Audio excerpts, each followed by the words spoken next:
Pessoal, então boa tarde a todos. Boa tarde às nossas convidadas de hoje, Caroline e Arantxa. A Carol é nossa ex-aluna do programa, mestra aqui em História pela UFPEL, doutoranda na URGS. A Arantxa é mestra agora também em História pela UFPEL, né? Recém-defendida a dissertação dela.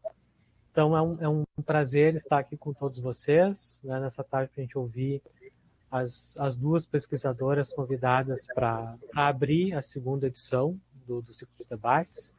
Nós tivemos uma primeira edição o ano passado, entre o semestre, um pouquinho, acho que ali do segundo, não lembro exatamente, que foi muito bom, né? A gente fez aqui pelo WebConf também, e foi muito certo, teve um retorno muito bom. A gente está, nesse momento, produzindo um livro, que vai ser resultado do primeiro ciclo, que deve sair em seguida. Talvez até o final desse ciclo a gente consiga fazer o lançamento do livro na versão e-book, né? Então, dizer para vocês, todos sejam muito bem-vindos, tá? Podem depois ir acompanhando aí pelo bate-papo, fazer perguntas para as meninas, tá? Então, novamente, muito obrigado, Carol e Arantxa. Arthur, queres falar alguma coisa agora? Eu vou tirar minha câmera para não sobrecarregar o sistema, porque o WebConf não é muito confiável. Gente, só deixa eu abrir minha câmera aqui. Obrigado, Aristeu, pelo espaço, né? O Carol não precisava nem ter saído, mas nós estamos aqui organizando mais um encontro, né, do LIPEM. Na edição passada que nós fizemos o web, né, eu fui o único entrevistador, né, e dessa vez nós resolvemos abrir esse espaço para todos, né, os membros do LIPEM, pessoas convidadas aí para poderem fazer essas conversas, e acho que vai ser um grande sucesso. E acho que o tema dessa primeira conversa já hoje é extremamente importante, extremamente atual, né? E o foco vai ser aí no trabalho da Carol, né? Fazendo seu doutorado lá na PUC, né? Já fez qualificação, já está aí quase, né? Se encaminhando aí para o final. E hoje nós vamos então falar sobre a mulher muçulmana na mídia, né? Quem vai fazer esse papel de entrevistadora, de puxar as questões aí para esse bate-papo legal aí vai ser a Arantxa Santos. Arantxa, por favor, pode já abrir tua câmera aí, tá? Meninas, boa sorte na conversa de vocês. Qualquer coisa, perguntem aí. Pessoal, o bate-papo aí, vocês podem escrever as questões de vocês aí ao longo da conversa, tá? E na medida que for pertinente, elas vão puxando as questões aí para o debate, tá bom? Boa conversa para vocês. Nós estamos aqui no plano de fundo, tá? Até mais. Bom, então, acho que o Aristeu já me apresentou, né? Eu sou a Arantxa. Hoje eu vou reger essa conversa. E eu tinha uma questão assim que me ocorreu agora, sabe? O Aristeu apresentou a Carol e tudo mais, mas me ocorreu uma questão que a gente nunca pergunta, né? Mas é uma coisa que me perguntaram algumas vezes, que é, Carol, como tu chegou no teu tema? Tipo, a gente sabe que tu é doutorando e tudo mais, mas a gente também sei que tu vem já de uma história longa com a Persépolis, já teve a tua graduação, foi também, né, na Persépolis. Então é uma história meio longa, né? Tanto quanto eu tenho com quadrinhos, tu tem também. É uma relação. É, muito longa, né? Então, como é que tu chegou, tipo, para essa pesquisa, assim? Então, boa noite, pessoal. Obrigada, Pam, obrigada, Aristeu e Arthur, pelo convite. Eu fiz a graduação de licenciatura em História na UFPEL, e nesse período eu fui bolsista do PIBID. Não sei se vocês estão ouvindo um eco na minha fala, mas eu estou ouvindo um pouquinho.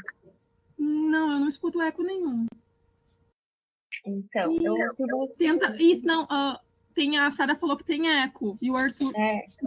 De repente, tu não consegue pegar sem o microfone ou afastar um pouquinho, ou de repente botar o microfone mais perto? Pode ser isso? Eu acho que é da gravação, na verdade. Mas tudo bem, tranquilo. Então, eu fui bolsista, né, do PIBID durante o período da graduação. E nesse período, junto com outras 3 colegas, a gente formou um grupo chamado Gênero e Sexualidade para discutir na educação, que era uma espécie de subgrupo do PIBID, né? Tinha um grupo que trabalhava com cinema, um grupo que trabalhava com educação patrimonial, e nós trabalhávamos com gênero e sexualidade. E a gente começou a pensar oficinas para aplicar nas escolas, e surgiu então Persépolis, né? Eu conhecia o filme, eu conhecia a graphic novel, e então eu acabei sugerindo para a gente fazer inicialmente um teste de uma oficina onde a gente apresentava o filme e depois a gente abria para discussões, que seria apresentado pelo ensino médio, né? A gente aplicou com um grupo já de graduando de diversos cursos, toda matemática, física, da biologia, da química. E teve um ótimo resultado, assim. Então, que acabou virando nosso carro-chefe do nosso grupo de gênero. Foi bem interessante esse período. E aí, eu estava já no 5º semestre da graduação e eu comecei já mais ou menos pensar no meu trabalho. Antes disso, eu tive uns devaneios no TCC, né, faz parte, né, que a gente tem. E aí eu estava pensando no TCC, né, e na época que a gente está na graduação, o nosso TCC é tudo pra gente, então a gente acha que o TCC é o maior trabalho da nossa vida, eu comecei a pensar já em trabalhar com gênero, com a graphic novel Persepolis. E aí, então, como eu estava já no fim da graduação, eu pensei e segurei um pouco. Falei, não, vou trabalhar com gênero no mestrado e vou trabalhar pensando autobiografia e estudando já o gênero biográfico dentro da graphic novel. Esse foi o meu TCC. Eu trabalhei com biografia e com a ideia de biografia e a ideia de autorretrato dentro da obra da Margem. E logo em seguida eu submeti um projeto, né? Que foi aprovado no final de 2017. E aí sim, foi então a construção do meu trabalho com a graphic novel, que aí eu já entrei pensando em trabalhar com gênero, mas o meu projeto ele tinha um viés bem diferente, assim, tá? Eu submeti inicialmente com algumas ideias de gênero focadas bem na questão ocidental, ali, eu digo secular. Enfim, era o que eu tinha conhecimento até o momento.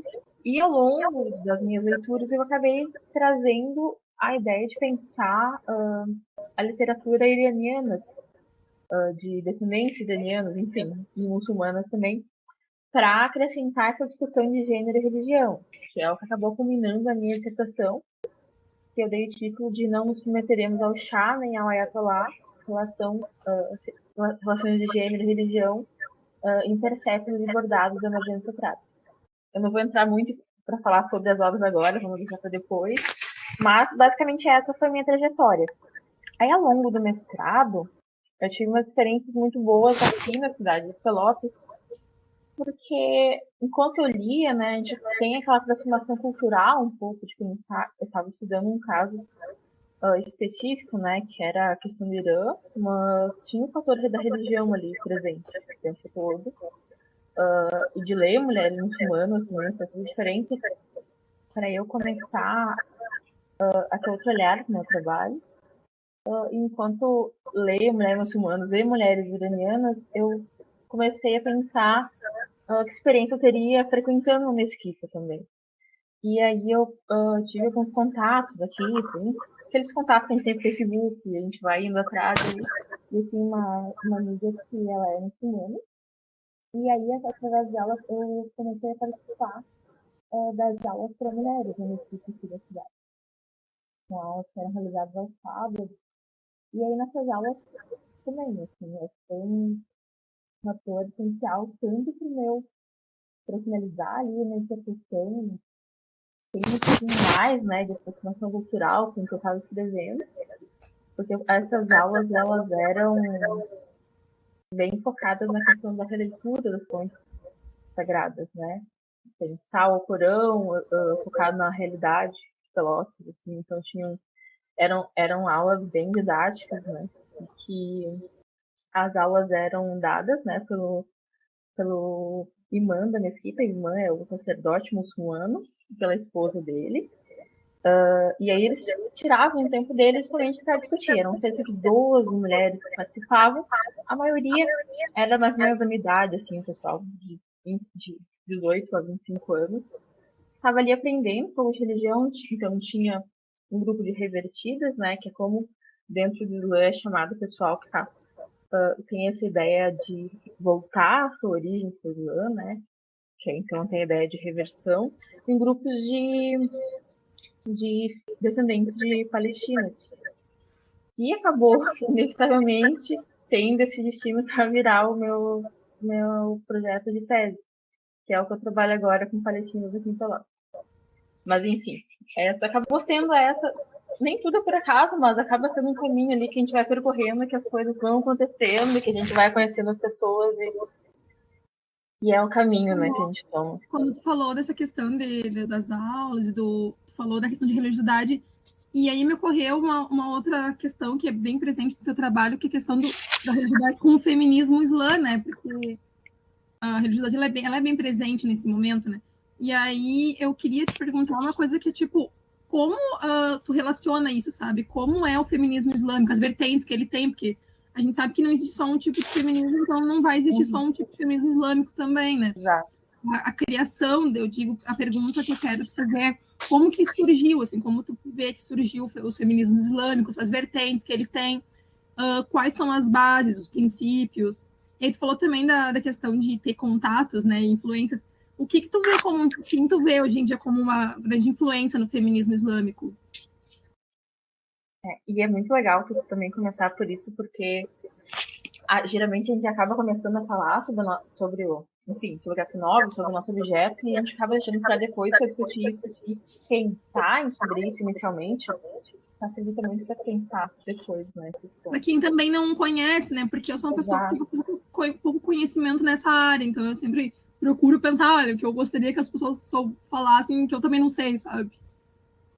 E aí a gente pode pensar, claro, né, o impacto principal do livro Orientalismo, de Eduardo Said, né, que é um livro publicado na década de 70 e que traz uma revolução dentro dos acadêmicos para pensar a ideia de Ocidente e Oriente, né, começar a refletir sobre essa dicotomia nós únicos, como o Ocidente vai representar o outro, né, a partir do Oriente.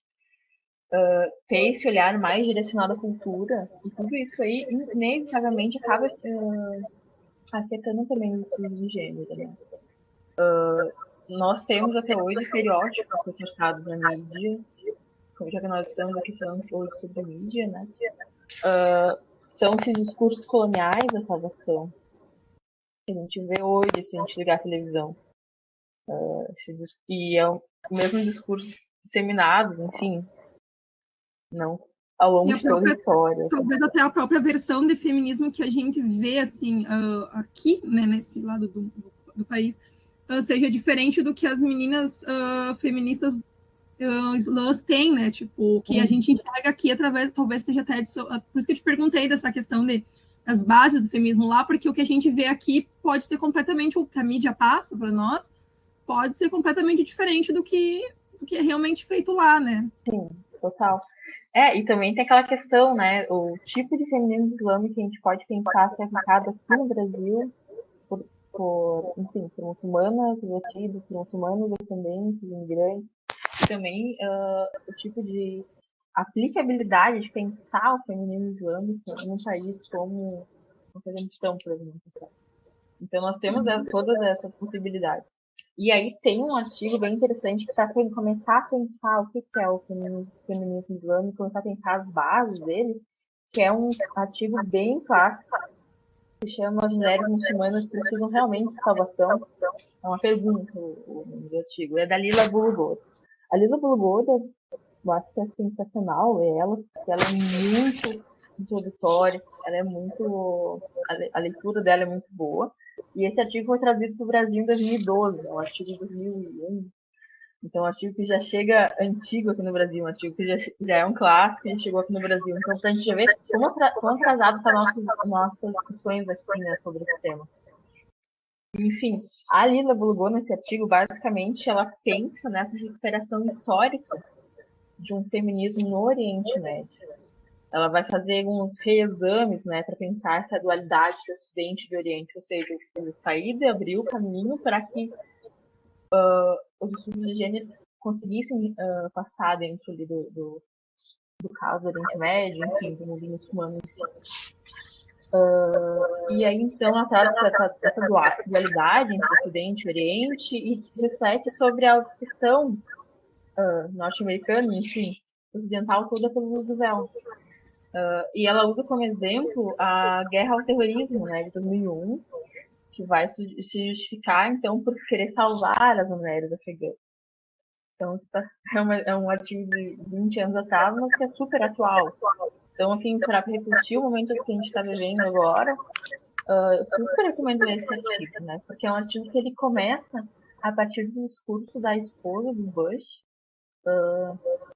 no Afeganistão, né? Logo que o Talibã saiu ali em 2001. E ela discute, né, sobre as mulheres muçulmanas, né? Que elas ficarem calmas, que elas estariam salvas ali.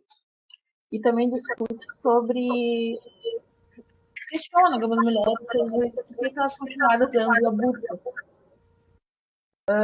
Então a autora, a Lila Bulugou, começa a refletir, né, que talvez essas mulheres não sejam obrigadas a usar a burca, mas usem ali justamente por ser um vestuário cultural e por ser principalmente, né, a questão das roupas ali ser cultural.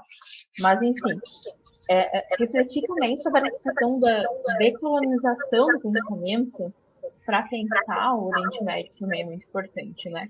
Refletir o Islã, que hoje em dia ele é condicionado ao status de religião, mas que o Islã é uma cosmologia, né?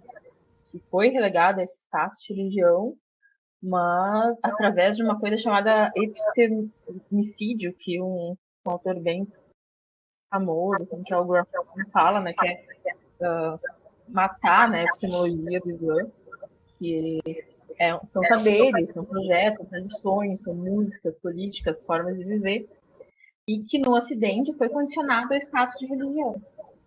Né? Então, decolonizar esse pensamento para passar a pensar o feminismo e aceitar e compreender, né? E aí, então, como eu falando de algumas autoras, de algumas mulheres que trazem, né, o feminismo islâmico para pensar, tem a Leila Ahmed. A Leila Ahmed, ela tem 81 anos e ela lançou um livro em 2015 chamada Mulheres e Gênero no Islã. E é um livro que ela começa a falar sobre reinterpretação desses textos sagrados. Né? Ela vai analisar essas estratégias de releitura das questões sagradas e ela faz parte, né? Ela compõe um movimento, tanto ela quanto a outra feminista islâmica, que também vou discutir em seguida, elas fazem parte do movimento chamado Musawa, que significa igualdade. É um grupo, né, que é composto, se iniciou, né, por 12 mulheres que são de diversos países, né, e que elas vão operar nas bases de que o Islã ele não é inerentemente tendencioso. E que o patriarcado do Islã ele vai ser resultado de interpretações de religião dominadas por homens.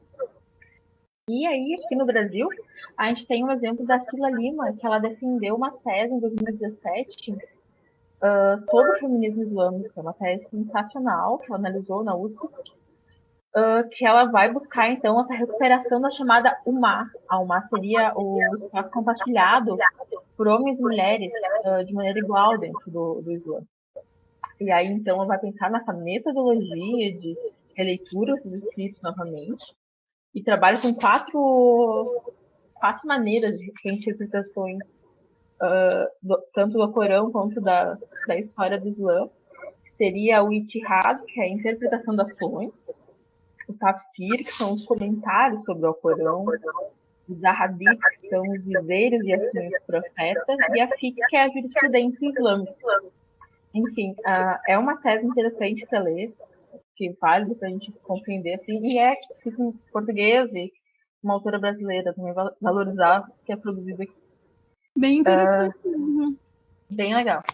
E eu pensei E que tu falou agora disso, me falou, a Sara acabou de botar ali na coisinha, e eu vi que, não sei se tu viu também, foi bem o que tu estava falando sobre, tipo, essa questão de distorção, né? A gente agora tem o problema do hijab ser o uso obrigatório e não ser necessariamente uma escolha da mulher, né? Exato, de repente as mulheres estão usando hijab, só que as mulheres sempre usaram hijab pela rua, né? Se torna, quando o problema todo é essa visão, né? Quando as coisas tiram o livre-arbítrio das pessoas, se torna um uso obrigatório, né? E essa questão de revisar as escrituras é bem importante por causa disso, da questão de mostrar que, assim, não tem necessariamente uma coisa que obrigue escrita. Exatamente. O Alcorão, ele não tem uma... Em nenhum momento o Alcorão diz, a vestimenta ideal para a mulher muçulmana usar é uma burca, é um hijab.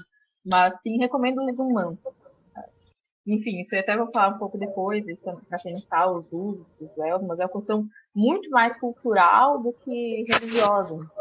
E isso que a gente fica pensando, né? Esse uso da burca, ou do próprio lenço no véu, que ele traz, quando ele é de livre-arbítrio mesmo, ele traz esse estranhamento, né, para o Ocidente. Porque as pessoas pensam, se você não é obrigada a usar, por que está usando, né? O contrário também, né? No caso de mulheres muçulmanas que não usam hijab, não usam véu.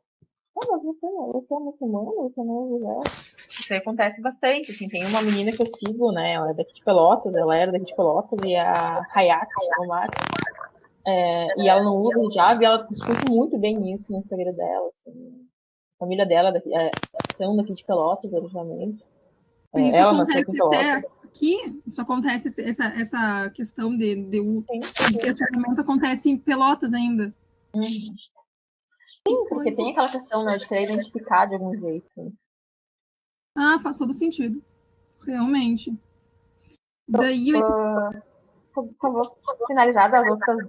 Queria falar de outras duas autoras bem bacanas para pensar o feminismo islâmico. Uma delas é a Omaima Abu Bakr, que ela era então uma das primeiras a conceituar a ideia de feminismo islâmico. E a Margot Badran, e elas duas conversam em duas ideias, né?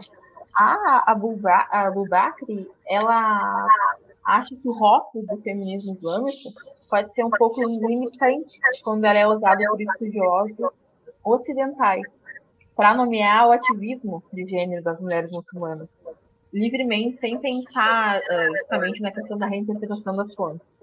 Enquanto a Margot Badran, né, inclusive a Abu Bakr, ela foi uma das primeiras a pensar a ideia de feminismo islâmico. Ao passo que a Margot Badran, ela vai considerar a ideia de feminismo islâmico uma ferramenta analítica super útil para descrever um discurso, uma prática feminista articulada dentro do paradigma islâmico, né? Então a gente vê que mesmo dentro desse movimento tem pessoas que acabam convergindo, né, as ideias, né? Autoras consagradas convergem essa usabilidade desse conceito, né? Então a gente que vem aqui pega a leitura delas e tenta de alguma maneira equilibrar, né, citar, conhecer e equilibrar para os nossos usos, né? Eu ia te perguntar sobre essas autoras, só uma dessas autoras que tu citou é brasileira, as outras são... Uma delas, sim, uma é egípcia, uma delas é de origem palestina, outra de origem síria e a Fiorina é brasileira. Ah, tá. Era isso que eu queria saber. Sim. Que interessante. Realmente, né? Tipo, as discussões, por isso que a gente fica pensando, né? Se entre elas mesmo já tem essa revisão toda essa discussão, aí, como falou, a gente tem que tentar pegar daqui pegar um pouquinho do que elas estão fazendo lá e ainda tentar entender, é realmente muito complexo. Exatamente. Por isso que acontecem tantas distorções muitas vezes, né? Mas agora, entrando no tópico da Marjane, que é uma coisa que me chamou muita atenção quando eu estava lendo o seu trabalho, é que a Marjane, ela se mudou para a França, não foi? Depois de adulta? Mas ela cresceu no Irã. Isso, ela cresceu no Irã. A trajetória dela é bem confusa, né? Porque ela nasceu em 68, né, no Irã, em Rast, né? Então ela nasceu num período que o Irã estava sendo ali dominada pela dinastia Pahlavi, né? A dinastia Pahlavi no Irã é uma dinastia que começou logo após a Primeira Guerra Mundial. Enfim, é uma dinastia imperialista que acabou proibindo o uso do véu, por exemplo, dentre as questões que influenciam o corpo da mulher, aí também está um dos exemplos, né?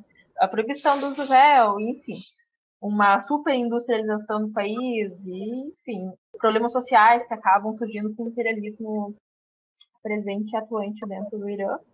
Ela cresceu em Teherã, né, durante essa dinastia. Em 1978, ela estoura, né, a Revolução Iraniana, que vai ser, né, depois do cerne da HQ. E ela e a família dela acabaram sendo ícones presentes dentro da Revolução. A mãe dela foi para as ruas, ela e os tios participaram de algumas manifestações. E ela acabava se colocando demais, né, contra, principalmente, porque logo após, com o final da Revolução Iraniana, a gente vai ter, então, a advento da República Islâmica do Irã, e ela vai ser enviada para a Áustria, inicialmente, pela família, para estudar no Liceu Francês, e lá ela fica por 4 anos. Enfim, por diversos fatores e problemas de saúde, ela acaba retornando com 18 anos para o Irã. E quando ela retorna, ela acaba encarando um outro país, né? Um Irã que passou por uma guerra, né? O Irã-Iraque. E lá no Irã, quando ela retornou, ela ficou de 88 a 94. Então, ela ficou um bom período lá, onde ela acabou estudando no Instituto de Belas Artes da Universidade Islâmica e se casa, inclusive, né? Então, ela acaba construindo uma vida ali e percebe que ali não é o lugar dela, né? Porque a Marjane, ela tem esse posicionamento, né, contrário à República Islâmica e ela encontra diversos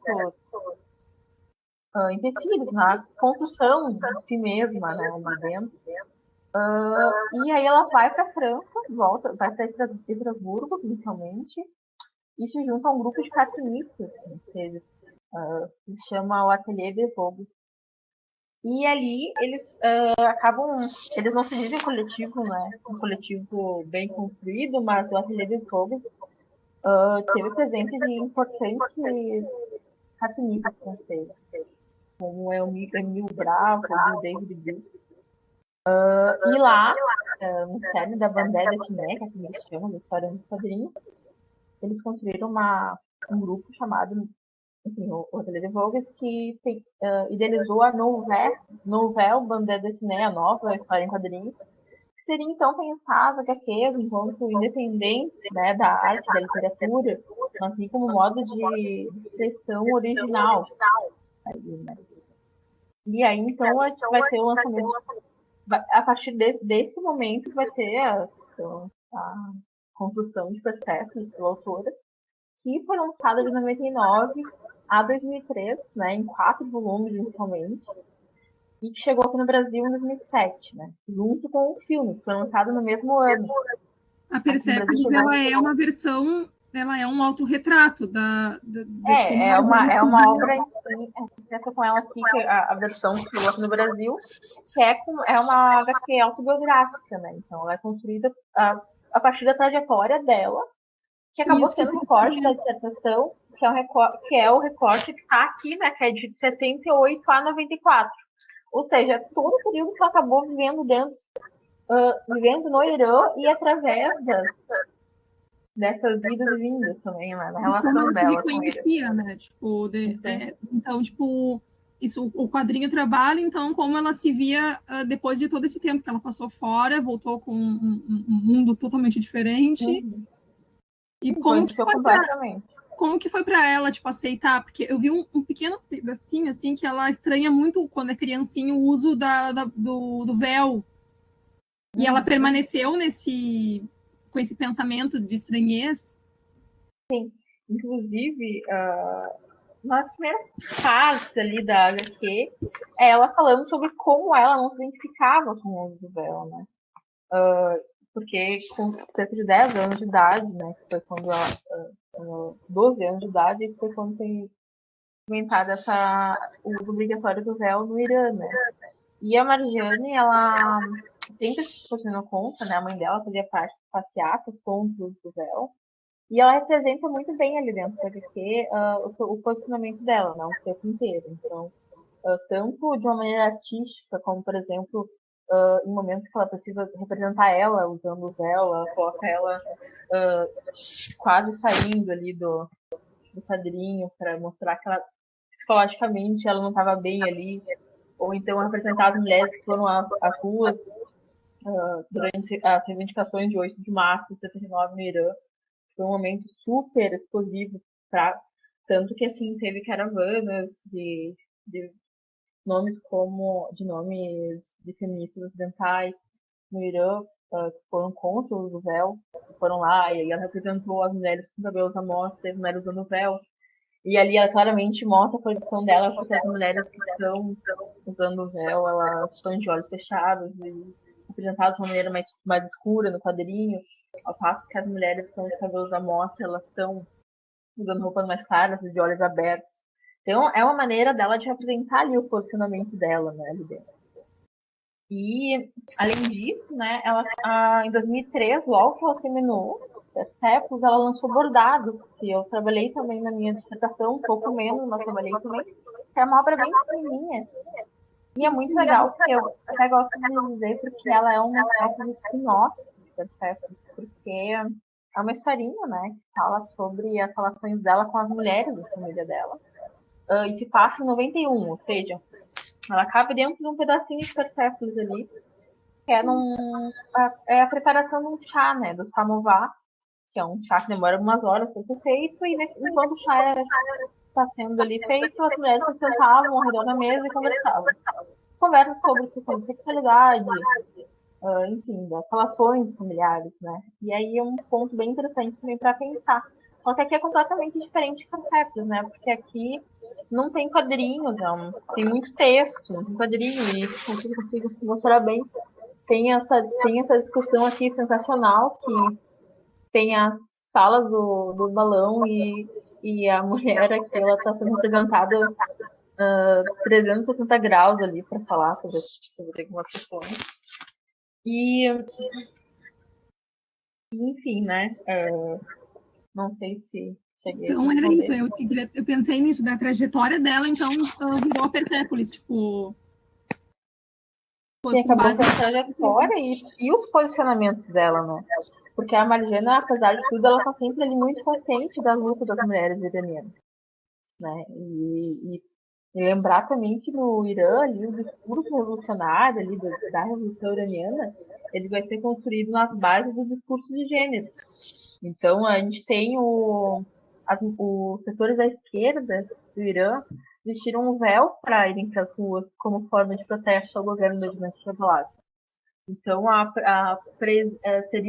eu lembro, tem um conceito muito legal que o Foucault usa, porque o Foucault também foi pro Irã nessa época, sempre metido no meio dessas coisas aí. E ele foi pro Irã, e ele, enfim, até fake news do Foucault no Irã, é uma loucura essa apresentação dele. E ele discute sobre a espiritualidade política da Revolução. E a espiritualidade política seria a busca do povo por um meio termo, né? Não justamente o que foi conquistado, nem o que era antes, mas sim uma terceira via na busca de conquistar o que o povo gostaria, né? Dentro da espiritualidade política desse setor de esquerda. E esse setor de esquerda vestiu o véu para apoiar as mulheres muçulmanas ali na Revolução. O que eles não esperavam era que teria justamente a obrigatoriedade do véu como resultado ali com a República Islâmica do Irã. E aí houveram essas redefinições, né, das relações de gênero com o Ocidente, inevitavelmente, né, após. E logo as redefinições de relações de gênero no país. E a Marjana, ela tem essas influências familiares, né? Ela tem pais marxistas, ela tem um tio que foi preso político, enfim, ela acaba carregando todo esse sentimento dela em relação à política, em relação à relação política de esquerda e também cresceu também numa questão bem ocidental. Então, enquanto ela estava ali, ela começou com 14 anos a se colocar contra as normas da República Islâmica, ela foi mandada pelos pais para estudar no Liceu Francês, né? Então, tudo isso foi construído ali na base das influências dela, né? Isso acabou se direcionando, né? Com a questão dos pais. E também, logo após, né? Essas manifestações, elas não seguiram muito adiante. E a República Islâmica continuou. Enfim, né? A República Islâmica do Irã está aí. E, enfim, o ativismo político no Irã ele vai se dividir politicamente e vai se dissipar de uma maneira que as preocupações acabaram sendo preocupações profissionais, né? Pequenas resistências acabaram ficando mais presentes do que as outras resistências maiores ali, né? Então, as políticas vestiárias de homens e mulheres foram bem presentes.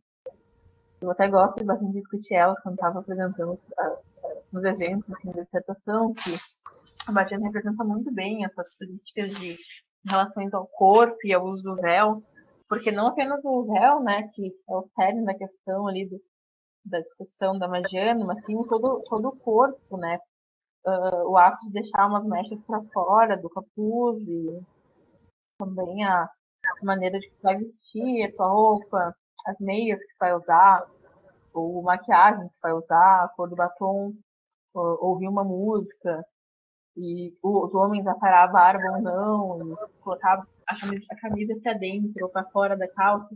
Tudo isso aí dentro do Persepolis, ela deixa bem representado o que aquilo ali vai te dizer sobre o teu posicionamento político, né? Então, o teu viés político vai sendo bem claro conforme a tua própria visualidade, né? E ela também uma maneira de uma legenda. Isso. E ela não diminui ao longo da HQ, ela não diminui essa atuação do setor islâmico na revolução, enfim, no ativismo geral. Então, ela traz muitos momentos, assim, porque na questão do vestuário, no setor governamental e setor oficial do país, o uso, por exemplo, do chador. O chador, ele é uma vestimenta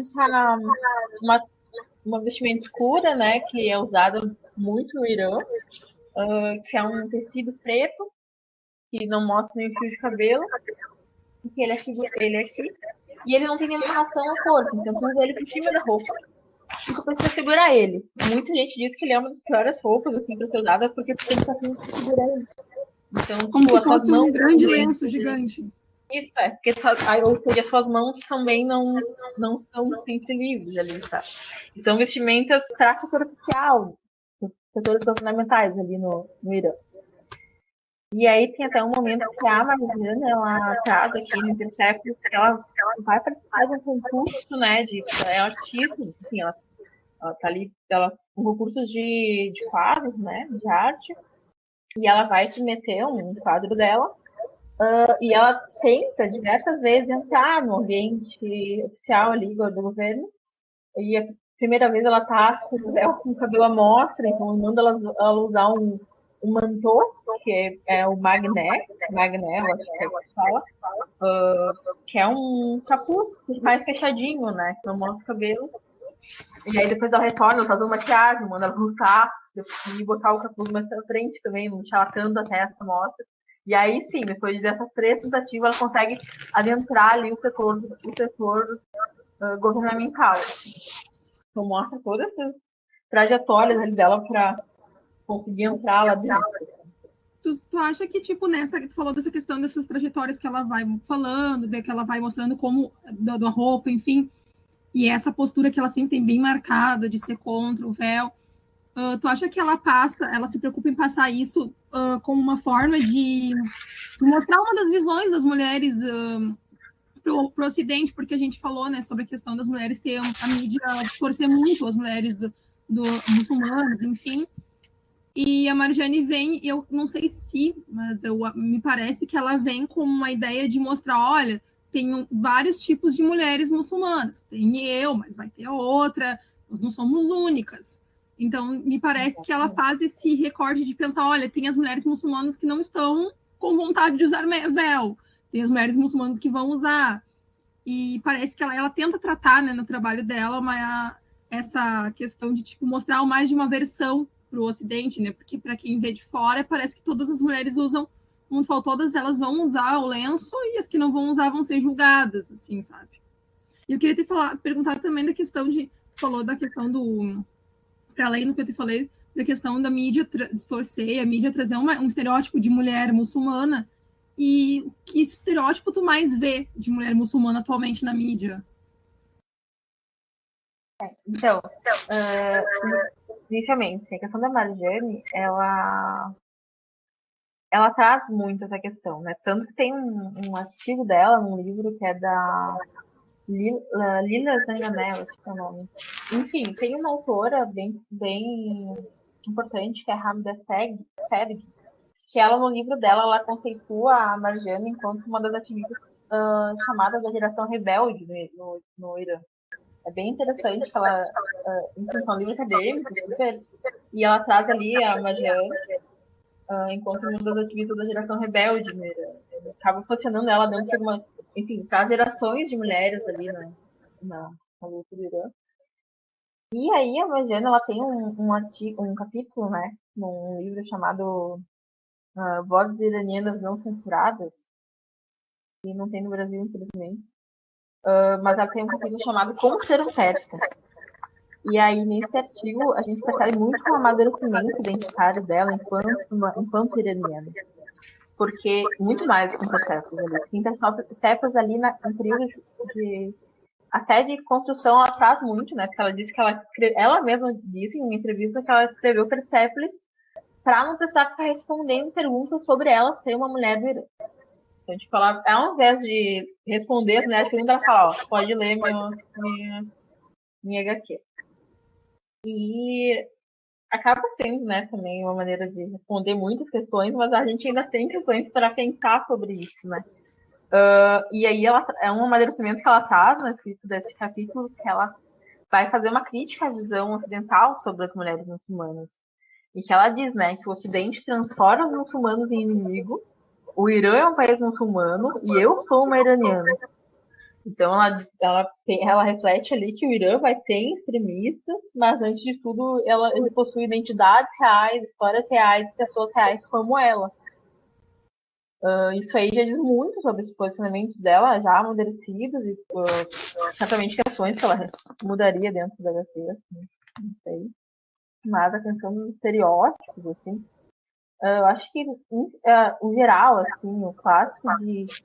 Nossa, até eu que sigo trabalhando agora no meu doutorado com grupos árabes, enfim, o Irã não é árabe, ele é persa, mas grupos árabes / muçulmanos, né, pensando então na questão do muçulmano, sempre trazer, assim, no começo, notas toponímicas, que seriam reflexões sobre a maneira de como tu vai chamar um determinado grupo, né? Então, acho que na mídia, assim, a gente tem muita questão de uma mulher que ela é muçulmana, mas ela é brasileira, assim. Não sei se você tem acompanhado, mas tem acompanhado muito o ativismo das muçulmanas ultimamente no Instagram. Então, são muitos perfis maravilhosos, mulheres muçulmanas ali, tomando conta do Instagram, eu tô achando sensacional. E ela abre as caixinhas de perguntas, e ela começa, uma das primeiras perguntas que ela sabe de qual país você é. Sabe? Então, ela sou brasileira, nasci no Brasil, nasci no bairro tal ali, minha mãe também é brasileira. E, enfim, migrantes também tem essa questão de pensar de onde você é, que lugar você veio, né? Que você não é daqui, né? A religião não é daqui, né? Tem aquela coisa de condicionar a região ao lugar também, né? E também a questão do véu, né? Sempre. Ou então da questão da curiosidade em relação ao cabelo, assim. Eu vi o pessoal perguntando, tem uma foto sua, ou tem uma foto parecida com o seu cabelo? Eu achei um absurdo. Tem como mandar uma foto de um cabelo parecido com o teu pra eu poder. Enfim. E o uso do véu, né? Sempre. É o que a Lila Bulgari diz, né? É uma obsessão ocidental pelo uso do véu. Assim, é uma obsessão que persiste sempre, assim. Porque não é apenas o uso do véu, né, que vai determinar o ativismo, enfim, a religiosidade da pessoa, mas o uso do véu é uma constante, enquanto uma obsessão ocidental, midiática. Assim. Por que tu acha que existe essa obsessão tão grande, como tu falou, não só do véu, do cabelo, dessa questão de, cadê o teu cabelo? Como que ele é? Como tu é por baixo do véu? E também por que esse incômodo por parte das pessoas que não usam o véu com as pessoas que usam, sabe? Por que tu acha que isso acontece? Acho que é principalmente um fator diferenciador ali, né, na sociedade. Eu até gosto de falar assim, aqui em Pelotas, por exemplo. A gente tem bastante árabes aqui em Pelotas. E quando tu vê uma mulher andando de véu assim na rua, mais do que ver a mulher, é interessante olhar a reação das pessoas para essa mulher. A mulher nunca vai na rua despercebida, né? Ela sempre se alvo de comentários, de especulações. Será que ela é? Que idioma será que ela fala? Será que ela é filha? Será que ela é esposa de algum dos turcos ali do Calçadão, que é um clássico da cidade?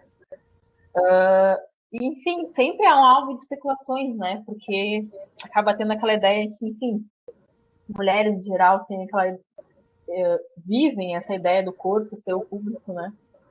Ter o seu corpo enquanto público e alvo de comentários, e essa diferenciação, o orientalismo presente dia a dia, assim, está ali presente E aí até me lembrou um caso, enfim, a Marjane, na própria HQ, inclusive virou um subcapítulo da minha dissertação, que eu chamei de rejeitado, negociado, reinventado e tolerado. São os 4 estágios do uso dela com o véu, né? Então, rejeita, negocia, reinventa a maneira de usar e tolera, né, essa maneira de reinventar. E acaba sendo uma constante ali no Irã, assim, para um monte de mulheres. Essas diversas formas de cobertura, né? E aí até lembrou um caso, assim, até que foge um pouquinho, mas enfim, ainda persiste a pergunta que me fez sobre o porquê que o véu, né, porque essa questão. Recentemente nós estamos na pandemia, né, como sabe, e o advento do uso das máscaras, ele, desde, sei lá, maio de 2020, a máscara foi uma coisa comum no nosso dia a dia, né. E na França, né, que é um país laico, tem toda essa questão da proibição do uso dos niqabs, que são os mantos que só deixam os olhos à mostra. Então, se uma mulher usa um niqab na França, em Paris, ela recebe uma multa de 135 euros. Só que se essa mulher usar um hijab e ela usar uma máscara, ela também está usando um niqab, né? Porque os olhos dela seguem a mostra. Só que se ela não usar máscara, ela recebe também uma multa de mais de 100 euros. Então, ela não pode usar o niqab, ela não pode usar o hijab com uma máscara, e ela também não pode usar o hijab sem a máscara. Então, entra naquela dualidade, né? O niqab é ou não é proibido ali dentro do metrô. Também tem essa questão de como que saber se ela tá usando a máscara por baixo, se ela tá usando... Exatamente. A pessoa vai ter que ficar... Então, são novos problemas da pandemia para questões absurdas presentes ainda, né? E o estranhamento maior ainda. Que é um artigo que a Franci Rosa Barbosa, que é uma professora da USP, publicou. E aí ela lançou o movimento Somos Todas Niqabs. Porque todas as mulheres que usam o hijab, enfim, no Brasil, atualmente, elas estão usando o niqab, porque elas estão usando a máscara e estão usando o hijab, né? O cabelo e o rosto estão só os olhos à mostra, né? Então é uma nova maneira de estar, inclusive, de usar o véu islâmico, né? Que é uma coisa culturalmente usada. Usaria por cima da máscara, nesse caso. Uhum. Faz sentido, é uma coisa que não tinha me ocorrido realmente a cabeça até tu falar. Sim, quando eu li sobre isso, eu achei, assim, faz realmente todo sentido. Assim. E isso é realmente uma coisa que, a se pensar, né? As multas estranhas para uma coisa que não faz nenhum sentido. Inevitáveis, questões inevitáveis, né? Eu virei minha caneta. Tu falou da questão do estranhamento, tipo, a gente estava pensando no que é feminismo, né? E eu sempre me ocorre assim, quando as pessoas falam de feminismo muçulmano, tem essa questão não é um estranhamento, é uma questão de impasse, assim, de algumas pessoas não acreditarem que as mulheres podem ser feministas e muçulmanas, assim, ou aquela questão de, mas como que ela pode ser feminista se ela usa um véu? Porque sempre tem, como você falou, essa obsessão enorme pelo véu, assim, pela não morte do cabelo. E eu queria te dizer isso, tipo, como que tu vê isso, assim, como tu vê que as feministas do Islã lidam com esse fato, assim, como as muçulmanas lidam com esse estranhamento, e essa, tipo, é como se fosse uma sensação de que tem alguém te dizendo que tu é menos feminista porque usa um véu, sabe? E eu não digo as outras feministas muçulmanas, eu me refiro aqui às pessoas do Ocidente mesmo, as próprias, talvez, sei lá, feministas da América, sabe? No geral. Justamente para pensar esse ponto que converge, né, entre os diversos feminismos. Né? Refletir também que muitas vezes não são todos feminismos, né, que vão abarcar todas as mulheres, né? Então tem a questão por exemplo, o feminismo descolonial, né, que vai refletir sobre a despatriarcalização, né, que não existe libertação sem a despatriarcalização, e ali tem tudo a ver também.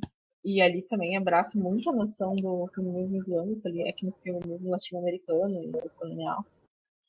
E que a luta anticolonial, ela tá ali junto, né? Ali junto com a luta do Islã. E aí vai muito na questão, né, de que nem todas as coisas que uma mulher muçulmana faz é islâmico, muito menos ao Corão. Então a luta da mulher nem sempre ela tá unicamente vinculada ao fato da religião dela, né? Então é a questão de primeiramente lidar com os outros culturais, né? E aí a própria Abulugor diz, né? As mulheres muçulmanas acreditam em X, as mulheres muçulmanas são Y, o Islã permite X das mulheres. E se você começar a substituir isso por cristãs, judias, essas questões realmente fariam sentido, sabe? Não fariam nenhum sentido, não. Tipo, pensar isso sobre base, assim, de que... E também vai a questão da questão também da identificação, né? Tipo, muitas vezes o termo feminista também, às vezes, pode não ser abarcado, por exemplo, muitas mulheres não se definem como feministas islâmicas, mas sim como feministas apenas também, sabe? Inclusive em entrevistas que eu fiz. E isso aí também é um fator para a gente analisar, né? Os diversos feminismos e como a pessoa vai se identificar ali dentro do movimento. Né? Inclusive não se identificar também, né? Aquela ideia que também seria então a libertação uma chave para todas as mulheres do mundo, sabe? Seria, ou então aprender a lidar com os outros culturais, né? Que uma cultura não é melhor nem pior, uma cultura é só uma cultura, né? Aí a gente vai daquela perspectiva, assim. Sim, com certeza. É bem interessante isso, tipo, a ideia que, como tu falou, e tudo acaba meio que voltando né, no geral, as mulheres, elas, de todas, do planeta inteiro, elas sofrem disso, né? Mas acaba voltando ao físico, acaba voltando à imagem. Porque, como tu falou, elas podem lutar por outras coisas que não dizem respeito à sua religião. Mas quando tu vê uma mulher muçulmana, tu pensa sempre que ela tem que lutar unicamente por aquilo. Assim como exatamente. essa questão de países, né? Que tu falou, o país tal, de onde tu é. E de não reconhecer, de entender que a religião não quer dizer que seja um país, é uma religião, ela pode estar presente em qualquer país. Sim, e é uma dificuldade bem grande, né? Das pessoas assim, perceberem que é uma religião e não um lugar geográfico. Assim. Completamente. E eu agora tenho entrado muito na área das migrações e eu tenho recebido muitas perguntas perguntando se eu sou de origem palestina e eu falo, não sou palestina, não sou de origem palestina. Você faria essa pergunta para alguém que trabalha em imigração italiana, imigração alemã, imigração portuguesa? Não, né? Então também não faz sentido perguntar para alguém que está querendo analisar uma migração árabe. E acaba indo na mesma perspectiva, né? De por que estudar eles, né? Por que estudar esse grupo? Assim? Qual é a relevância? Né? Cai nas mesmas denominações, nas mesmas ideias. Né? Isso é realmente. Carol, que eu tinha para te perguntar, acho que era isso agora, não sei. Eu acho que as pessoas devem ter ficado com muitas dúvidas, porque sempre tem dúvida sobre esse assunto, né? Tem, Só queria aproveitar e falar, só para finalizar, então, sobre os véus. e já que eu estou indicando vários Instagrams aqui, também indicar um Instagram chamado História Islâmica Oficial, que ele fez um post recentemente muito interessante, que a gente está falando sobre os véus também, sobre os usos dos véus e, enfim, o uso deles em porcentagens em diversos países, assim, muçulmanos. Sim. E que pensar também, né, que o Alcorão, como eu já falei, ele não faz referência a nenhum tipo de véu e que só aconselha esse vestimento, que é um vestimento de modéstia, né, e um véu genérico. E esses modos de vestimento, eles acabam sendo cultural, né, porque eles já são presentes antes mesmo do advento do Islã. E, enfim, aceitos pela modéstia geral e aceitos também pela lei islâmica, como costume. E localmente, né, eles podem divergir, como no caso do Irã, da Marjane ali, né, que tem os tipos de véus que podem ser usados em ambientes oficiais e em ambientes não Me levantou uma oficiais também. questão. As cores, elas têm, tipo, existem cores específicas para véu? Além do preto que tu falou que eu acho que adoro é preto, né? Mas tem outras cores que precisam ser específicas? Religiosamente não, né? Acaba sendo também variação cultural, assim. No Irã, a Marjane, ela no Irã é reconhece tudo sempre preto, tudo preto. No Irã, a maioria é preto. E em outros países acaba sendo também questões mais culturais, assim. Tanto que na mesquita que eu frequentei, o pessoal fazia as próprias véus com samba de oncinha, assim, sabe? Então a pessoa vai do teu. E aí, que tem a questão do urf, né, que é o costume, e da sharia, que é a lei islâmica. E o costume pode divergir da lei islâmica, né? Que são diferentes ambientes sociais para o uso do véu. E isso é uma constante, assim, no mundo muçulmano em geral. E aí, por exemplo, o país tal quer que as mulheres, recomenda que as mulheres usem o niqab, que é só os olhos à mostra. Isso é em razão de que as mulheres profetas usavam o niqab, então querem se aproximar mais do profeta. E, enfim, diversos usos e reinterpretações, né? Acaba sendo tudo maneiras de reinterpretar essa história religiosa. Eu adorei essa questão da moda de oncinha, porque me fez pensar na ideia de que mesmo a moda ela vai entrar em todos os âmbitos, né? Uma coisa muito incrível, assim. Ela parece que ela vai permeando, assim, e quando a gente percebe, a moda tá em todo lugar, né? Exatamente. Gente, quem quiser fazer alguma pergunta, não sei se o Arthur anotou alguma coisa já, mas quem quiser fazer alguma pergunta para Carol, é o momento, gente.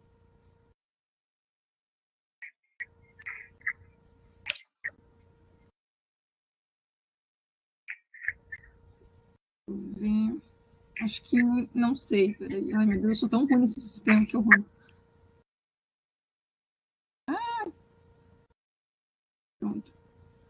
O Arthur e a Sara estão digitando, vamos ver.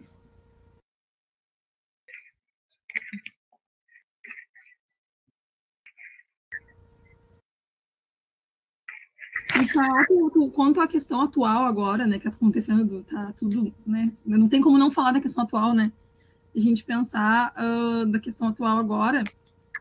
Como, tu tem visto alguma manifestação das mulheres de lá, tipo, ou das brasileiras que nasceram lá, aqui no Instagram, que tu falou que o Instagram tá bem forte, né? Tem visto alguma manifestação? Eu vi muito movimento em relação àquela busca, né, daquele medo do Islã novamente cair no manto da religião opressora das mulheres. Então, sempre aquela diferenciação, são reinterpretações errôneas do Islã e que nós não concordamos com isso, enfim.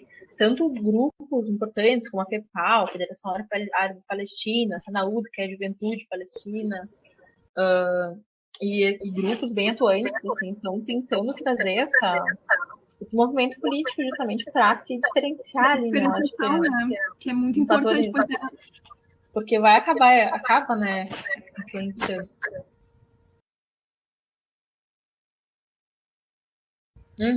A Sara fez essa questão. É aquela foto com a bebê, com uma bonequinha junto? Que a mãe e a filha vão desaparecendo com os usos do hijab. Aí tem na hijab a burca, ou a niqab, ou enfim, A vai os burca é olhos até aquela que é com um véuzinho no uma olho, não. redezinha, isso é. É, ela sempre, né, acaba sendo usado de maneira distorcida. E esse é o momento, né? Agora daqui para pior, a gente vai ver assim, são representações que eu não sabia que a própria fotógrafa tinha se posicionado. Bom, né? Que importante. São claras representações, né, do orientalismo no dia a dia. E isso ajuda, né, muito, como a gente já tinha falado. Já existe um estereótipo da mulher muçulmana, a gente falou da questão do artigo falar as mulheres precisam ser realmente salvas, e agora tu tem um uso de uma foto, como se a fotógrafa falou que está sendo mal utilizada, né? Tudo vai combinando no mesmo caminho, né? O caminho da distorção, e a mídia, ela tem muito disso, né? Ela bombardeia de uma forma, e aí é muito difícil depois de voltar atrás para desconstruir isso, né? Ainda que, como tu falou, o Instagram hoje em dia ele tem essa funcionalidade boa para esse lado, para que as pessoas possam mostrar, olha, gente, tipo, isso é um caso à parte, não é sempre assim, são poucos extremistas. Exato. Tem a Sara perguntou aqui, como você vê o perigo dessas interpretações em relação às discussões políticas e feministas que estão rolando agora? A gente vê como um enorme retrocesso, né? Assim, a gente que trabalha com isso, assim, porque eu comecei a estudar sobre isso anos e anos, e a gente nunca se sente seguro o suficiente para discutir, para pensar e para levar público essas questões, né? Então a gente vê que são questões que vão regredindo, né? Inevitavelmente, inclusive no âmbito acadêmico também, sabe? A gente vê essa foto aí, é o pessoal da universidade que está postando.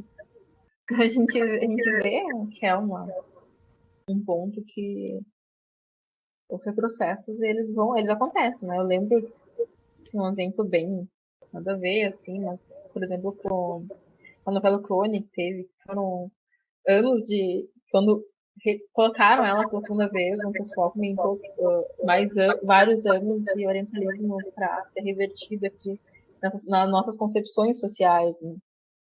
E agora igual, né? Tanto que é acho que um dos pontos preferidos, assim, da discussão da mídia. E também do feminismo, né? Se pensar o feminismo islâmico já é complicado, já é difícil de ser compreendido e aceito no meio acadêmico, assim.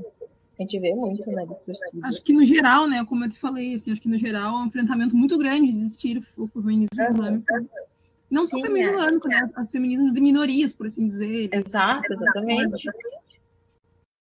O Arthur falou aqui, gente, eu quero fazer uma pergunta. Hoje, com relação ao que está acontecendo no Afeganistão, agora existe um posicionamento do próprio Talibã com relação ao papel das mulheres. Esse novo Estado que está se consolidando. E quais as expectativas diante do que está acontecendo? Aí eu te dizer, será que a expectativa de fora e de dentro, qual será? Pois é, exatamente. A gente estava até falando isso no começo, né? Que eles foram a público porque logo que o Talibã ali entrou, foi um dos primeiros pontos a ser levantados, né? Tanto das mulheres, enfim, em relação ao medo de trabalho, com a universidade. As expectativas ali acabam sendo retorno, né? Porque muitas pessoas já viveram 20 anos atrás. E também vejo alguns pontos ali vendo uma maneira mais moderada do governo. A gente não sabe, né? É o total abismo, que a gente não faz ideia do que pode acontecer ali. Inclusive, eu tenho uma aula com a Malala daqui a pouco e eu quero muito ouvir o que ela vai falar. É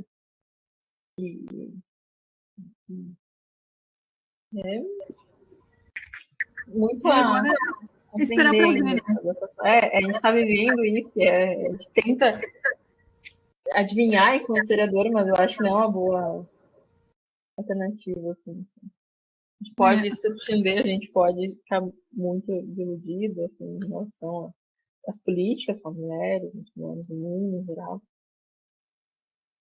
Governos imperialistas. Mais alguém, gente?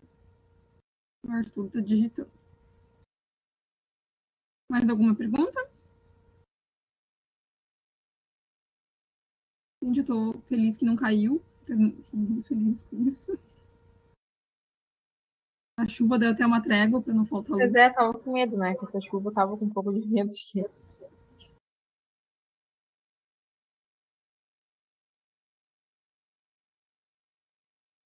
Acho que. Não sei se o Aristeu agora, que o Arthur vão aparecer para fazer a chamada da próxima.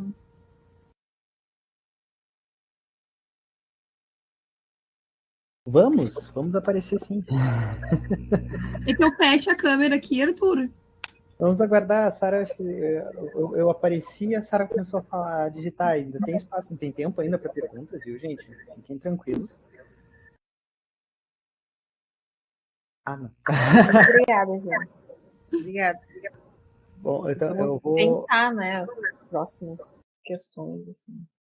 Pois é, que a gente meninas, tem vocês pela querem dar um frente. encerramento aí, vocês podem dar agora um fechamento aí, vocês, né, sobre essas questões, porque eu acho que Só são muitas agradeço a questões muito... participação. Eu não tenho muito o que falar de fechamento, assim, acho que a Carol acabou respondendo as coisas que eu queria, até todas, assim, que eu tinha me vinha em mente, assim. Sempre tem, como a gente falou, sempre tem coisas para contar, né, para comentar, atualmente, ainda mais com a vivência que tá acontecendo, mas é como o que eu tenho para perguntar é realmente o que a Carol falou, temos que esperar para ver. A gente não tem muito o que adivinhar no momento, né? Agradecer o convite também. Muito bacana fazer essa fala, agradecer a Pan também pelas sacadas interessantes para discutir. Então, boa sorte no evento nos próximos 12 encontros, nos próximos 11 encontros. E sucesso. Então, abrindo a minha câmera aqui, peraí, podem ficar aí. Gente, foi fantástico a fala de vocês, a conversa foi muito boa, né, e extremamente pertinente, né, com o que está acontecendo hoje, né, a gente não combinou, né, o tema com o Talibã lá, né, aconteceu a situação, e mais uma vez, né, essas questões vêm à tona, não que eles estivessem silenciadas antes, né, mas agora toma a grande mídia com um grande temor, porque infelizmente, né, o histórico, né, do Talibã e o histórico dessa interpretação mais radical, né, do Islã, né, fere muito, né, as liberdades das mulheres, né, em todos os âmbitos, né. Eu acho que vocês foram fantásticas em abordar todas as questões. Parabéns, Carol, né, pela tua pesquisa, assim, fantástico, né, te ouvir falar, é muito bom, né, ouvir, né, que está se fazendo esse tipo de pesquisa aqui no Brasil, né, vindo de você, saindo daqui, né, da Pelotas, nosso conhecido, tudo, ganhando aí uma repercussão imensa, que com certeza isso vai se tornar referência, né, de estudos, já está se tornando referência de estudos futuros, né. E, Arantxa, muito obrigado pelas perguntas, pelo teu desprendimento de tempo de assumir essa responsabilidade. Foi muito ótimo. Eu agradeço o convite, gente. Foi bem legal perguntar para a Carol. Realmente a gente já se conhece há muito tempo, mas eu nunca tinha sentado para conversar assim, sobre esse assunto. A gente se cruza, como sempre, nos corredores. Eu sabia que a pesquisa dela era bem legal, porque eu tinha assistido algumas vezes, mas nunca tinha tido oportunidade de fazer pergunta. Pois é, e agora a gente teve essa baita oportunidade, foi muito bom e foi uma ótima estreia, né, desse ciclo de debate, segunda edição web aqui, né, 2021. E Aristeus, pode aparecer aí? Eu estou tentando colocar a câmera, mas ela não está aí. Deixa eu tentar de novo. Você agora vai. Ela ficou aqui localizando o webcam e não apareceu. Mas enquanto eu tento colocar de novo, né? Então agradeço novamente a Carol, né? Fez uma fala muito boa, com tudo que está acontecendo hoje, né? Como a Denise colocou ali, né? E a Sara também, né? É muito importante nesse momento, né? Que a gente está vivendo com esse retorno absurdo, né? Que está ocorrendo novamente, né? No Afeganistão, com a tomada de novo do Talibã. Então é um tema aí muito importante, né? É um tema de uma história social que a Carol faz e é muito importante ser discutido e ser trazido novamente nesse momento. Dissertação, eu espero que logo saia a versão livro também. Tá? Vamos trabalhar, né, Carol, para fazer a versão livro sair. Né? Sem pressão. E agradeço também a Arancha, né, pela condução. Acho que foi muito boa essa proposta que Arthur e eu desenvolvemos de fazer um pouco diferente dessa vez, né? O Arthur ficou na condução de todos, né? E acaba ficando um pouco cansativo também, né? Para o Arthur fazer todas as sessões. Então nós precisamos fazer um pouco diferente, talvez trazer o pessoal que participou da primeira edição agora numa posição diferente, né? Não sendo entrevistado, mas ele sendo o debatedor. Então foi muito boa, né? Acho que a gente começou com muito positivamente, né? A atividade, apesar de ter trocado aqui, né, a plataforma, né? Mas se a gente conseguir resolver tudo, né, Arthur, a ideia semana que vem é a gente já fazer pelo canal do Lipei no YouTube, né? Porque aí evita essa coisa do eco, evita mais gente caindo, né? Fica mais democrático também o acesso. Então, mas ficou gravado aqui, depois o Arthur faz essa parte de edição para jogar lá no canal, né? Então, novamente, né, muito obrigado às duas, né? Foi muito bom. Quero agradecer também a vocês, Carol, principalmente, por essa pesquisa incrível também. Foi bem legal de conversar, estava uma fala muito incrível, como todo mundo falou nesse momento mesmo, mas não só nesse momento, acho que em todos os momentos, porque realmente é um quadrinho muito legal. Quando eu fiz as perguntas, acabei para fazer as perguntas dando uma olhadinha assim por cima, então achei bem incrível mesmo. E agradecer as pessoas que permaneceram aqui mesmo nesse dia bem chatinho, enjoado de chuva. Pessoal, muito obrigado a todo mundo que assistiu. Então, semana que vem, eu não peguei, Arthur, semana que vem quem vai conduzir é o Maurício. Semana que vem vai ser o Maurício Albuquerque. Ouviu o Maurício aí? Ele está ali, né, por trás da Arancha, né? Eu tenho um técnico de som. É o técnico ali. Tá na coxinha aí, só, né? Então, observando. Semana que vem, então, segunda-feira, às 5 horas, então nós vamos ter o nosso segundo encontro, né? Vai ser conduzido pelo Maurício Albuquerque, que vai conversar e vai entrevistar aí com o Gessner Brito, filho, né? E eles vão falar sobre monstros, magias e maldades, o Tolkien e o mal medieval. Vamos falar sobre o Senhor dos Anéis, falar sobre olha só, a Sarah já adorou ali, né? Vamos falar sobre essa grande produção dele e esse trabalho que ele faz de interpretação, de leitura aí do medievo, né, a partir das suas produções, né? Eu acho que vai ser fantástico, com certeza vai ser fantástico, né? E aí nós já vamos fazer lá no canal do YouTube, porque acredito eu, o YouTube me mandou uma mensagenzinha agora há pouco dizendo que a princípio está tudo ok. Eu ainda não fiz o teste, né? Só para nos boicotar. Terminou aqui e eles disseram que está tudo ok. Agora né? Estão me boicotando. Mas aí nós fazemos já no canal do YouTube. Amanhã já vamos publicar a arte aí do evento. Divulguem, bem, curtam. E assim que a gente terminar aqui, o Aristeu já me passa o vídeo, eu já passo a edição. Essa semana já estará lá no canal também para vocês curtirem, tá bom, gente?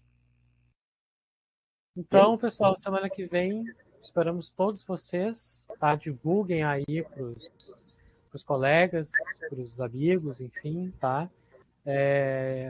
Às 17 horas, então, todas as segundas-feiras, pelos próximos 3 meses, né? Nós temos previsto mais 11 encontros. Bastante coisa. Então, boa tarde. Obrigado novamente, Garante e Carol. Obrigado, Arthur. Obrigado a todo mundo. Obrigado, pessoal. Um abraço a todos. Tchau, se tchau. cuidando. A pandemia não acabou.